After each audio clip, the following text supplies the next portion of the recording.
Have you ever watched a massive corporate organization try to flex its rules, only to have that exact power move completely backfire? Well, welcome to today's Explainer, where we're breaking down one of the most brilliant, satisfying clashes in sports marketing history. We're talking about the epic showdown between FIFA's incredibly strict rulebook and a completely masterful response from Levi's. Wait one second. Before we get into the mechanics of how this all went down, I want you to completely forget everything you think you know about expensive, multi-million-dollar ad campaigns. FIFA told Levi's to cover their branding because they didn't pay for sponsorship rights. But Levi's turned that humiliation into one of the smartest marketing moves in sports history, and FIFA ended up looking absolutely ridiculous. Here's the full story. FIFA basically demanded that a massive, iconic brand humiliate itself in its own backyard.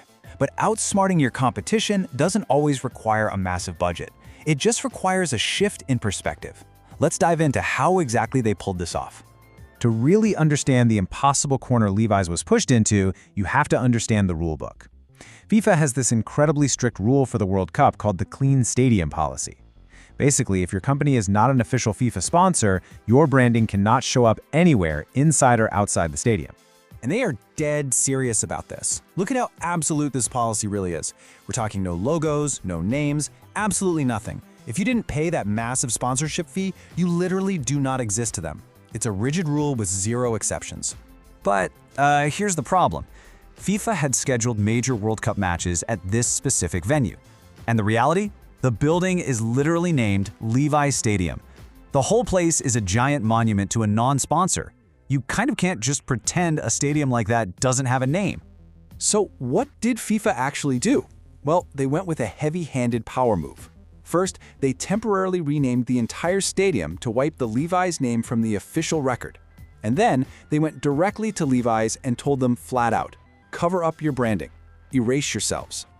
Now, you'd probably expect a massive legal battle here, or at least a public PR war. FIFA's mandate was to cover it up, but Levi's response? Just a totally calm, sure, no problem. They were entirely compliant. But here is exactly where it gets brilliant. Levi's agreed to cover their iconic logo. They threw a large piece of fabric right over the sign. But the way they covered it, the shape was still completely recognizable. Anyone walking by instantly knew exactly whose logo that was underneath the covering. Just like they said, it wasn't hiding the brand, it was teasing it. It created this huge mystery. Technically, by covering the sign with that tight fabric, they followed FIFA's rules perfectly. No logo was showing. But then Levi's took it one step further with a total digital rebellion.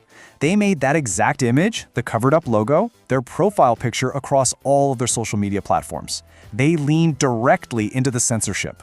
So, the result?